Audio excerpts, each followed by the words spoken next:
சென்னையில் வெளிநாடுகளுக்கு கடத்துவதற்காக பதுக்கி வைக்கப்பட்டிருந்த 55,000த்திற்கும் அதிகமான போதை மற்றும் மனநல பாதிப்புக்கான மாத்திரைகளை திருவல்லிக்கேணி போலீசார் அதிரடியாக பறிமுதல் செய்துள்ளனர்.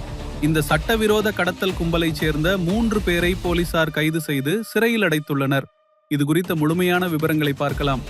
டெல்லியிலிருந்து சென்னைக்கு கொரியர் மூலமாக போதை மாத்திரைகளை கடத்தி வந்து அவற்றை வெளிநாடுகளுக்கு கடத்த முயன்ற ஒரு பெரிய நெட்வொர்க்கை சென்னை மாநகர போலீசார் தற்போது முறியடித்துள்ளனர். சென்னை வியாசர்பாடியைச் சேர்ந்த ஒரு சந்தேக நபர் மீது போதைப்பொருள் தடுப்பு நுண்ணறிவு பிரிவு ANIU போலீசாருக்கு ரகசிய தகவல் கிடைத்தது. இதனை அடுத்து போலீசார் கடந்த 1 மாத காலமாக அவரது நடமாட்டத்தை தீவிரமாக கண்காணித்து வந்தனர். இந்த நிலையில் டெல்லியிலிருந்து ஒரு தனியார் கொரியர் நிறுவனம் மூலம் திருவல்லிக்கேணியில் உள்ள ஒரு முகவரிக்கு பெருமளவிலான தடை செய்யப்பட்ட மாத்திரைகள் வந்திறங்கியதை போலீசார் கண்டுபிடித்தனர். இதனைத் தொடர்ந்து போதைப்பொருள் தடுப்பு நுண்ணறிவு பிரிவு போலீசார் மற்றும் திருவல்லிக்கேணி போலீசார் இணைந்து கடந்த செவ்வாய்க்கிழமை திருவல்லிக்கேணி பச்சையப்பன் தெருவில் ரகசிய கண்காணிப்பில் ஈடுபட்டனர். அப்போது சந்தேகத்திற்கிடமாக மாத்திரைகளுடன் நின்றிருந்த 3 பேரை சுற்றி வளைத்து பிடித்து சோதனையிட்டனர். அவர்களிடம் நடத்திய சோதனையில் மொத்தம் 55,280 மாத்திரைகள் பதுக்கி வைக்கப்பட்டிருந்தது கண்டுபிடிக்கப்பட்டு பறிமுதல் செய்யப்பட்டது. இதில் 51,300 அல்பிரசோலம் மாத்திரைகளும் 3,980 ஜோல்பிடம் மாத்திரைகளும் அடங்கும்.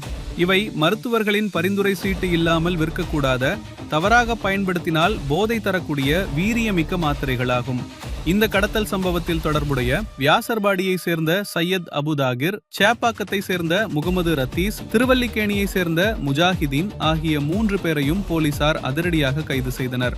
போலீசாரின் முதற்கட்ட விசாரணையில் கைது செய்யப்பட்ட முஜாஹிதீன் என்பவர் துணி வியாபாரம் செய்வதாக கூறிக்கொண்டு வெளிநாடுகளுக்கு அனுப்பப்படும் துணி மூட்டைகளுக்கு நடுவே இந்த போதை மாத்திரைகளை மறைத்து வைத்து வெளிநாட்டு பார்மசிகளுக்கு கடத்த திட்டமிட்டிருந்தது அம்பலமாகியுள்ளது.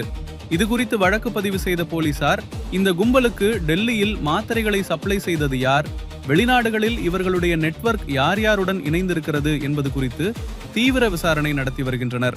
கைது செய்யப்பட்ட 3 குற்றவாளிகளும் நீதிமன்றத்தில் ஆஜர்படுத்தப்பட்டு தற்போது நீதிமன்ற காவலில் சிறையில் அடைக்கப்பட்டுள்ளனர்.